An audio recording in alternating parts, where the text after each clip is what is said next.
రాహుల్ రామకృష్ణ గారు వీళ్ళతో కాంబినేషన్ మీకు జరిగింది కదా, సో అది ఎట్లా ఉండేది? వాళ్ళు ఇప్పుడు ఎట్లా మాట్లాడుతుండే వాళ్ళు, అంటే నవీన్ పోల్శెట్టి గారు, రాహుల్ రామకృష్ణ గారు, సో అసలుకి ఎట్లా ఉంటుంది కాంబినేషన్? వర్డ్ అన్నారు ఆ రోజు, అంటే వాళ్ళు లెజెండ్సీగా నా లెక్కలో, నేను చూసిన లెజెండ్స్ వాళ్ళు. నేను దర్శి గారితో చేశాను, అమ్మా అనే సంబోధిస్తాడు, చాలా బాగుంటారు. రాహుల్తో నేను ఒకటేసారి చేశాను. తన సినిమాలో వచ్చినట్టే వచ్చింది, వేరే వాళ్ళకి వచ్చేసింది. సరే ఓకే, హ్యాపీ, ఏదో మనకి ఇంకో మధ్య జరగబోతుంది అంతే. నవీన్ గారితో నేను ఇంకా చేయలేదు.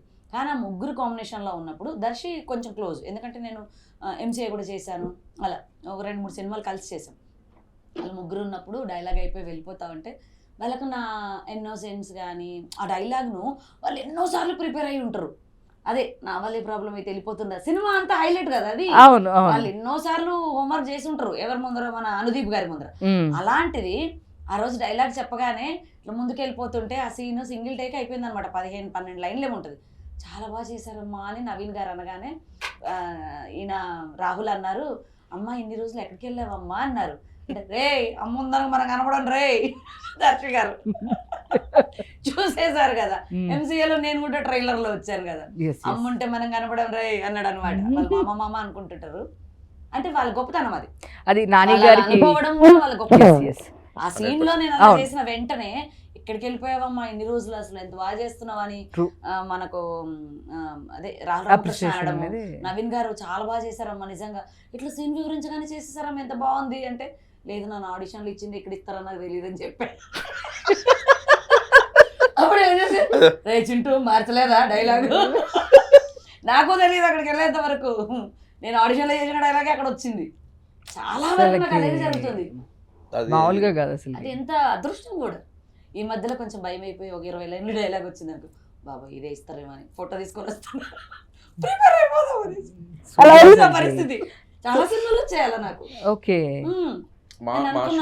చాలా బాగా అంటే వాళ్ళు ఫిక్స్ అయిపోతారు, ఫిక్స్ అయిపోయి క్యారెక్టర్ పిలిచారు కాబట్టి అదే డైలాగ్ వస్తుంది నాకు.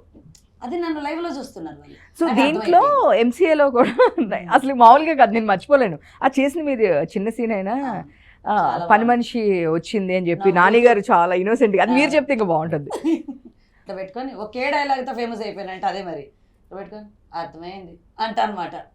ఆ ఒక్క ముప్పే నేను వేరే సినిమాలో ఊటీలో ఉన్నాను, కో డైరెక్టర్ గారు తను అర్థమైంది అన్నారు, ఏం అర్థమైంది దీనికి అనుకున్నాను. చాలా ఇన్నోసెంట్ అండి, ఇప్పుడు అనుకోవడం కాదు, అంత నాలెడ్జ్ లేదు. నేను ఉన్నది ఊటీలో షూటింగ్ బిజీలో ఉన్నాను, నా పని గడుకు వస్తాను నా పక్క నుంచి, అర్థమైంది అంటే ఈయనకేం అర్థమైంది నాయన అనుకున్నాను. లాస్ట్కు సార్ అర్థమైంది అంటుంటే భయం అవుతుంది, ఏం అర్థమైంది సార్ అని అడిగితే ట్రైలర్ వచ్చింది చూడలా ఎంసీ అదరగొట్టావుగా అన్నారు. అవునండి ట్రైలర్లో ఉన్నాను అప్పుడు చూసుకున్నాను అనమాట. అంటే అంత ఇన్నోసెంట్గా ఆ క్యారెక్టర్ బాగుంది అని వేణు శ్రీరామ్ గారు పెట్టడమే గ్రేట్. నిజంగా చెప్తున్నా, ఎంసీఏ కనుక పడి ఉండకపోతే నేను ఇండస్ట్రీలో ఉండేదాన్ని కాదు. తిరిగి మనకు రావులే వెళ్ళిపోదాం అనుకున్నాను. ఈ విషయం నేను దిల్రాజ్ గారికి కూడా చెప్దాం అనుకున్నాను, ఎప్పుడో కలుస్తారులే ఫ్యూచర్లో, ఏదో ఒక రోజు ఏదో ఒక సినిమా చేస్తాం, మొత్తానికి వెళ్ళిపోము అలా అనుకున్నాను. కానీ కాస్టేజ్ మీద నేను దిల్రాజ్ గారితో చెప్పుకున్నాను లైవ్లో, నేను వెళ్ళిపోదాం అనుకున్నాను సార్, మన సినిమా వల్ల నేను ఉన్నాను ఇండస్ట్రీలో అని, మీ వల్లే నేను ఇండస్ట్రీలో ఉన్నానని. అంటే ఈవిడ గురించి ఒక విషయం చెప్పాలండి. మేము షూట్ చేసినప్పుడు మిగిలిన సీన్స్ మిగిలిన ఆర్టిస్టులతో షూట్ చేస్తున్నప్పుడు ఒక 3 సీన్స్ మ్యాక్స్ 4 సీన్స్ అలా షూట్ చేసేవాళ్ళం. బట్ కానీ వీళ్ళ కాంబినేషన్ ఈవిడ అండ్ రామచంద్రరావు గారు ఈవిడ హస్బెండ్ క్యారెక్టర్ డేకి మేము 7 to 8 సీన్స్ చేసేవాళ్ళు అండి. సీన్లు ఎలా పరిగెత్తిచ్చేవాళ్ళు. ద బెస్ట్ థింగ్ ఏంటంటే ఏమేమి సీన్లు వీళ్ళే ఉన్నాయి అడిగి స్క్రిప్ట్ తీసుకుని ఇంటికి వెళ్ళి ఖాళీగా ఉన్నప్పుడు ఒకసారి చూసుకుని, ఎందుకంటే టైం వేస్ట్ అవ్వకూడదు వీళ్ళకి, మన వల్ల టైం ఎక్కడ వేస్ట్ అవ్వకూడదని. మీరు ఈ రోజున చూస్తే మా సిరీస్లో ఫస్ట్ జనాలకి నచ్చేది ఆకట్టుకునే సీన్స్ ఏమైనా ఉన్నాయంటే వీళ్ళ కాంబినేషన్ ఉన్న సీన్స్. అవును, అంటే వీళ్ళ డెడికేషన్ జోక్గా చెప్తా, నేను ఇంటి దగ్గర చేసినవి ఇవన్నీ ఇక్కడ మాట్లాడుతుంటాను మీతో కానీ ఫ్రెండ్స్ తో కానీ. అవునా ఏంటి మీ ఫ్రెండేగా బాగుందా ఎలా ఉందంటే, ఇచ్చాడయ్యా ఒక కట్టించి పంపించాడు, ఇంకా నిద్రపోయేది లేదు. తీసుకెళ్ళారు మరి అన్ని తీసుకెళ్ళారు సీన్లు. ఏదో పొరపాటున సార్ అజయ్ గారు మీకు ఇబ్బంది కలగకూడదు స్క్రిప్ట్ ఇచ్చేయరా అంటే, ఎంత కట్టిచ్చాడయ్యా, ఏం లేదు దేడి కింద పెట్టుకొని పడుకోవాలి, లేచి అవును డైలాగ్ తర్వాత ఏముంది ఓకే నువ్వు ఇంక పడుకోవా అని అడిగాడు బాయ్. 4 రోజుల స్క్రిప్ట్ అమ్మా ఇంత లావు కట్ట. అంటే ఇప్పుడు ఈవిడ మూవీస్ చేస్తున్నారు, ఆల్రెడీ ఈవిడికి మంచి పేరు వచ్చేసింది. అలాంటిది మూవీస్ నుంచి వెనక్కి వచ్చి యూట్యూబ్కి చేయాలి అని అంటే జనరల్గా ఎవరు చేయరు. బట్ కానీ వీళ్ళు గొప్పతనం ఏంటంటే అజయ్ గారు నేను ఆర్టిస్ట్ అవ్వాలనుకున్నాను, అది యూట్యూబా, సినిమానా, ఓటీటీ ఇది నేను ఆలోచించట్లేదు. అది నాకు ఏదైనా ఆ స్క్రీన్ స్పేస్ ఏదైనా కూడా నాకు అంతా ఈక్వలే. కోట్లు పెట్టి తీసే పెద్ద బడ్జెట్ మూవీలో పెద్ద హీరోతో చేసినా నేను అంతే ఎఫర్ట్ పెడతాను, చిన్న ప్రాజెక్ట్ అన్నా కూడా నేను అంతే ఎఫర్ట్ పెడతాను అన్నప్పుడు నాకు అది చాలా బాగా అనిపించింది. నాకేంటంటే it's like a blessing to మీ.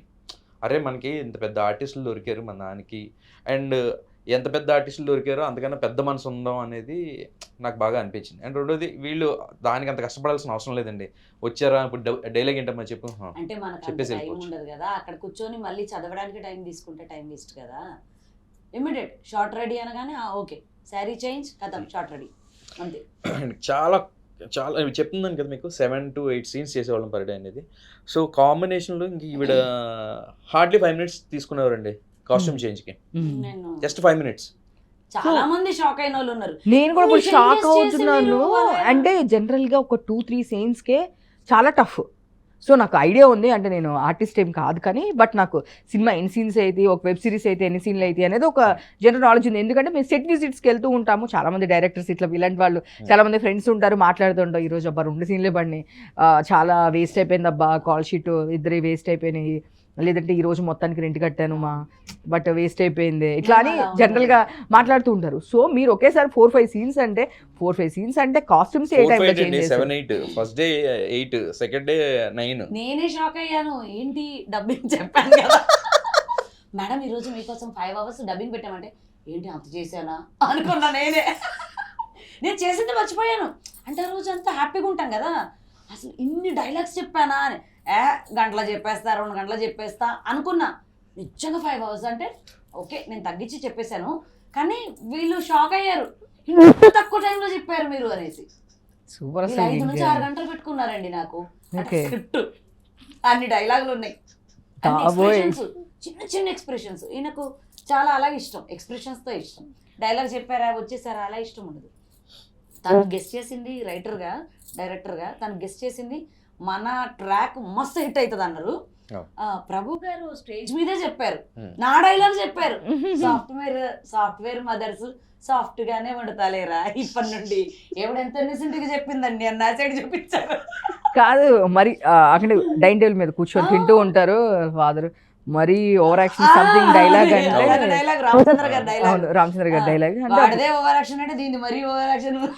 అదే అక్కడ ఫుడ్ పెడుతున్నప్పుడు అప్పుడు డైలాగ్ వేస్తాను అనమాట, ఏంటి మా సాఫ్ట్వేర్ ఇంజనీర్లు అంటే సాఫ్ట్ గా తింటారు కానీ ఇలా హార్డ్ గా ఉంటుంది ఇలా హార్డ్ గా ఉండేవి అంటారు. అంటే అప్పుడు ఇవిడ అంటారు అనమాట, నుంచి అన్ని సాఫ్ట్ గా గానే వండుతానులే అంటారు. నేను చూసాను ఆ ఎక్స్ప్రెషన్ చూసి, బేసిక్లీ నచ్చేదే ఆ ఎక్స్ప్రెషన్. చిన్న అంటే ఒకటే డైలాగ్ చెప్పడం కాకుండా ఆ ఎక్స్ప్రెషన్ కూడా నాకు మా ఎంజాయ్మెంట్ చూసి కుళ్ళుకునేవారు. మా హస్బెండ్ క్యారెక్టర్ తను అక్కడ ఎలా ఉన్నారు, ఆఫ్ స్క్రీన్ కూడా చూస్తూ ఉండేవాడు మా ఇద్దరిని. ఇంత ఎంజాయ్గా ఇంత ఎనర్జెటిక్గా ఎలా ఉన్నారు మీరు, కొంచెం చెప్పండి అయ్యా అనేవారు. అలవాటైపోద్ది సార్, నెక్స్ట్ ఎపిసోడ్ కల్లా నెక్స్ట్ సిరీస్ కల్లా అలవాటైపోద్ది. ఏంటి ఏమో అన్నారండి చెప్పండి మళ్ళీ సార్ అంటే ఏదైనా ఒకటిసారి చెప్తారు, రెండోసారి చెప్పమనేదండి, మళ్ళీ ఏదో అన్నారండి అనేవాడు. పాపం ఈవిడ ఒక డైలాగ్ వేస్తే దాని వెనకాల ఏ ఉద్దేశంతో అన్నారో ఆయనకి అర్థం అవడానికి 1-2 గంటలు పట్టింది. ఆ తర్వాత నవ్వుకునేవాడు, సరే ఎందుకు నవ్వుతున్నారు సార్ అంటే మీరు అప్పుడు చెప్పారు కదా ఇప్పుడు నవ్వాను అనేవాడు. ఏంటి సార్ మీరు ఎంత లాగేనా అంటే నాకు ఎక్కడ చాలా టైం పడుతుందమ్మా, నాకు అర్థం కావట్లేదు మీరు లాంగ్వేజ్. ఈవిడ స్పీడ్ అందుకోవడం కష్టం బో రేపు పొద్దున మీరు జాగ్రత్తగా ఉండాలి, ఏదైనా వచ్చిందంటే జనరల్ గా నెక్స్ట్ హ్యాపీగా ఉండేలాగా చూస్తాను నా చుట్టూ ఉన్న వాళ్ళని. పాజిటివ్ వైపు, పాజిటివ్. అసలు నేను వచ్చానంటే పాజిటివ్ అనే అంటారు చాలా మంది. మీరు వచ్చిన దగ్గర నుంచి మేము అసలుకి నవ్వి నాకు హెడేక్ వస్తుంది. నేను చెప్పానా ఇంకోసారి ఇంటర్వ్యూ అంటే ఇదంతా నొప్పి పెడుతుందా? అవును, ఇక్కడ నుంచి ఇది మొత్తం నాకు నవ్వి బుగ్గల నొప్పి వస్తుంది, హెడేక్ వస్తుంది. అంటే ఫస్ట్ టైం నవ్వితో కూడా హెడేక్ వస్తుంది, నెక్స్ట్ టైం నుంచి అసలు నాకు. మీకు గుర్తుందా బొమ్మరిల్లి భాస్కర్ గారు మరి ఎందుకు ఇచ్చారు? ఇలా స్పెషల్ గా ఉంటేనే ఇస్తారు. లేదు, బొమ్మరిల్లి భాస్కర్ గారికి మీరు బొమ్మరిల్లో డైలాగే చెప్పి మళ్ళీ ఆయన కార్ దగ్గరగానే నమస్తే సార్ అని చెప్పి పైన ఆడిషన్ అమ్మా వెళ్ళండి అనగానే సో ఇన్నోసెంట్కి వెళ్ళి సత్తి కాఫీ అని చెప్పి ఒక డైలాగ్ చెప్పారు కదా. సో ఘోరంగా ఎవరు చెప్పారమ్మా నీకు? సో చెప్పారు కదా, సినిమా ఎవరిది, డైరెక్టర్ ఎవరు, బ్యానర్ ఏంటి, ఇవన్నీ ఏమీ అవసరం లేదు. నాకు క్యారెక్టర్ కావాలి. నా క్యారెక్టర్ బాగుండాలి. చెప్పు పోయేదేం లేదు. అసలు చెప్పు. ఆవిడకి ఇదేం ఉండదండి బ్రెయిన్ లో. అక్కడికి వెళ్ళి ఏం చేయాలి అది మాత్రం అంతే. సరే ఇప్పుడు మన డైరెక్టర్ గారు ఏం చెప్పారు చేసేస్తాను. సరే ఇంటర్వ్యూకి వెళ్ళాలి, కళ్ళల్లోకి చూస్తాను, ఏం చెప్తున్నారు అదే చేస్తాను. ఇంటర్వ్యూకి వెళ్ళాలి, ఇంటర్వ్యూ ఇవ్వాలి. సరే సరే వచ్చి కూర్చో. మనం ఇంటర్వ్యూ ఎవరికి ఇస్తున్నామండి? నా పేరు ఉమా అండి. లేదు మీరు మీ పేరు నేను చూస్తున్నాను. శ్యామలాదేవి గారు ఇంటర్వ్యూ చేశారు, అది పంపించారు చాలు నాకు. కానీ ఇక కడమదంతా చూడలేదు నేను. ఆడ మీరు నా పేరు చూడాలి. శ్యామలాదేవి గారిని మిమ్మల్ని మాత్రమే చూశాను. అక్కడ చాలా ఏంటి సార్ అని అడిగాను. ఇలా చెప్తాను చెప్పండి నాకేంటి భయం అన్నాను నేను. మిమ్మల్ని నమ్మొచ్చాను. అంత పెద్ద బోర్డు పెట్టుకొని 6 floors బిల్డింగ్ పెట్టుకొని మేము ఇంత పెద్ద పెద్ద బోర్డులు పెట్టుకుంటే. ఇంకోటి తెలుసా, ఇన్నోసెంట్ అంటారా బుర్ర తక్కువ. పర్లేదు రన్నేది. ఇంకా అయ్యో ఇంటర్వ్యూ అయిపోయిన తర్వాత ఛానల్ ఏంటని అడగలేదు నన్ను. లేదు కిందకు వచ్చి కాల్ చేసి అజయ్ గారు వచ్చేసారా అని అడిగి, నేను అప్పుడు వచ్చానండి మీకోసం వెయిట్ చేస్తున్నాను. సార్ ఎక్కడ సార్ ఇది అని అడిగితే ఏదో షాప్ పేరు నేను చెప్తే మన ఛానల్ పేరే చెప్పారు ఈయన. వచ్చి మరి సార్ ఏంటి సార్ ఛానల్ అని అడిగితే అలా ఉంటుంది. అది నేను సూపర్. అసలు మామూలు గుడ్డిగా వెళ్ళిపోతాను. ఒకరిని నమ్మానంటే గుడ్డిగా వెళ్ళిపోతాను అంతే.